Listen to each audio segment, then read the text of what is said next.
welcomes you on Scholarships Guru. Please do subscribe our YouTube channel on scholarships.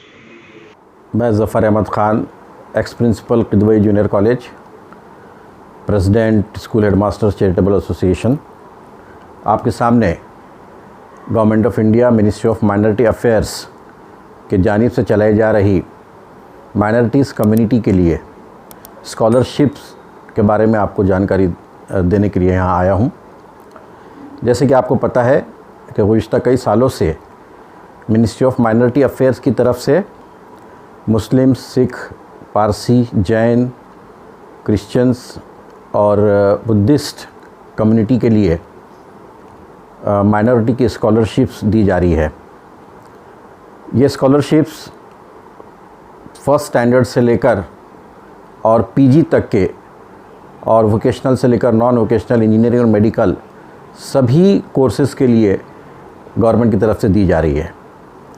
In scholarship में pre matric scholarship, post matric scholarship और merit cum mean scholarship, ये 3 scholarships अहम हैं।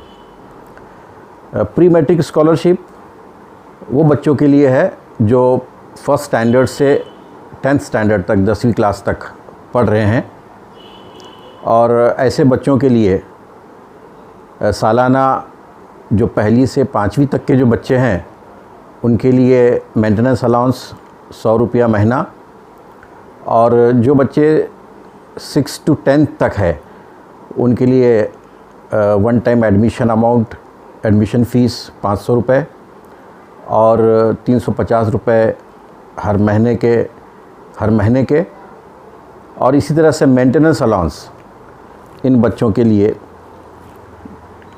100 रुपये day scholar बच्चों के लिए, और 600 रुपया पर मंथ जो हॉस्टल में बच्चे पढ़ते हैं उनके लिए दिए जा रहे हैं।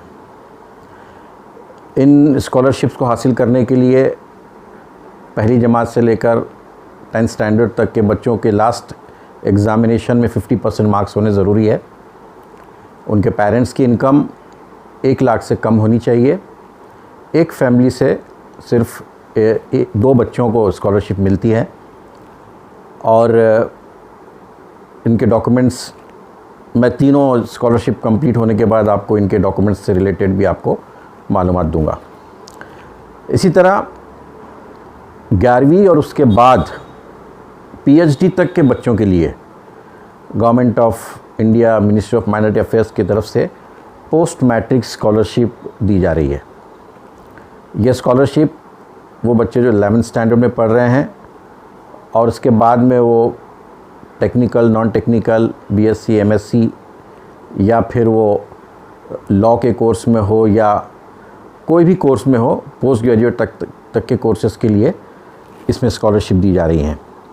इस स्कॉलरशिप में उनके पेरेंट्स की इनकम 2 लाख रुपए से कम होनी चाहिए, और इस स्कॉलरशिप में लास्ट एग्ज़ामिनेशन में स्टूडेंट के मार्क्स 50% से ज़्यादा होने चाहिए।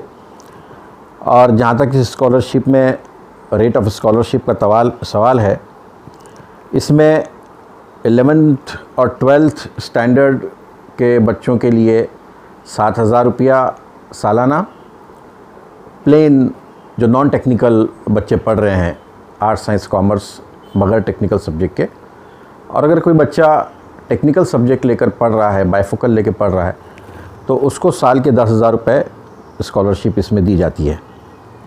इसी तरह अगर कोई बच्चा ग्रेजुएशन कर रहा है या पोस्ट ग्रेजुएशन कर रहा है तो उसे ट्यूशन फ़ीस की शक्ल में 3,000 रुपये सालाना दिए जाते हैं। जहाँ तक मेंटेनेंस का सवाल है, मेंटेनेंस अलाउंस का सवाल है, इन बच्चों को जो non technical, non vocational courses बच्चे कर रहे हैं उनको 230 रुपये पर मंथ, और जो टेक्निकल कोर्स कर रहे हैं ऐसे बच्चों को 380 रुपये पर मंथ 10 महीने के मेंटेनेंस अलाउंस इसके साथ में बच्चों को दिया जाता है। ये स्कॉलरशिप बच्चा 11th से लेकर 11वीं से लेकर पोस्ट ग्रेजुएशन तक कोई भी कोर्स कर रहा हो, अगर वो माइनॉरिटी कम्युनिटी से है और उसके लास्ट एग्ज़ामिनेशन के अंदर 50% से ज़्यादा मार्क्स है, तो वो ये स्कॉलरशिप के लिए एलिजिबल हो जाता है। गवर्नमेंट ने लास्ट ईयर तकरीबन 5 लाख बच्चों को पोस्ट मैट्रिक स्कॉलरशिप दी है।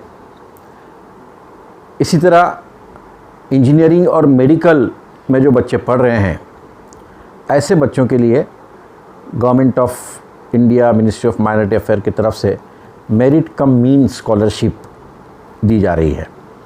ये स्कॉलरशिप ख़ास तौर पर इंजीनियरिंग और मेडिकल में जो बच्चे पढ़ाई कर रहे हैं उनके लिए दी जाती है।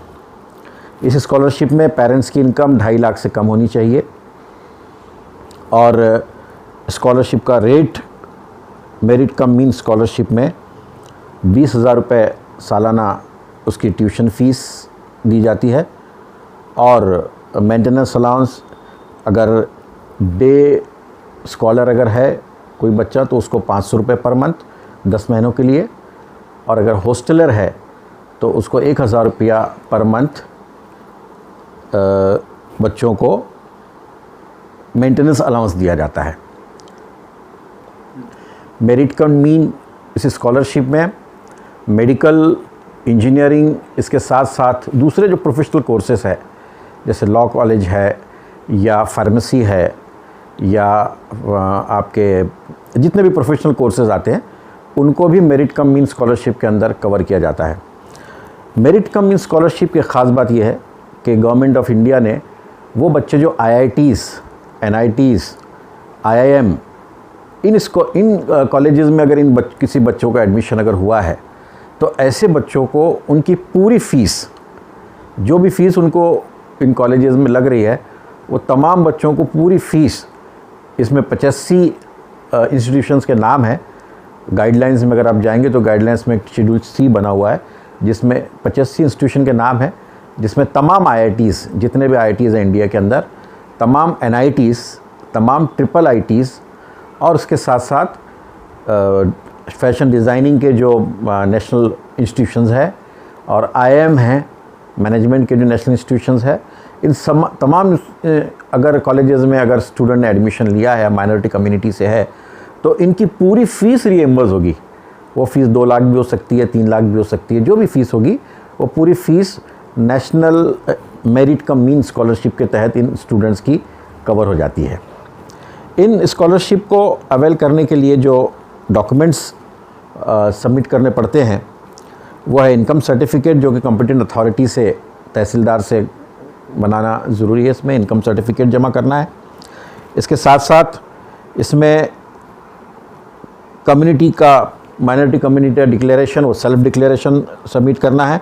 आधार कार्ड स्टूडेंट का लगता है, फ़ोटो लगती है स्टूडेंट की। रेसिडेंशियल प्रूफ के लिए आधार कार्ड, ड्राइविंग लाइसेंस, पेरेंट्स का ड्राइविंग लाइसेंस लगाया जा सकता है। और इसी तरह मार्क लिस्ट लास्ट ईयर की इसमें लगेगी, अगर फ्रेश कैंडिडेट है तो भी और रिन्यूअल है तो भी उसमें।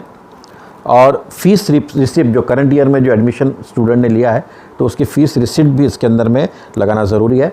इन सभी स्कॉलरशिप के अंदर स्टूडेंट का बैंक अकाउंट IFSC कोड के साथ में देना ज़रूरी है। सभी स्टूडेंट्स, पेरेंट्स उन स्टूडेंट्स के बैंक अकाउंट का KYC ज़रूर कराए, क्योंकि कई बार ऐसा देखा गया है कि बैंक अकाउंट्स जो है वो नॉर्मल डॉर्मेंट हो जाते हैं, तो बैंक अकाउंट्स का होना भी ज़रूरी है।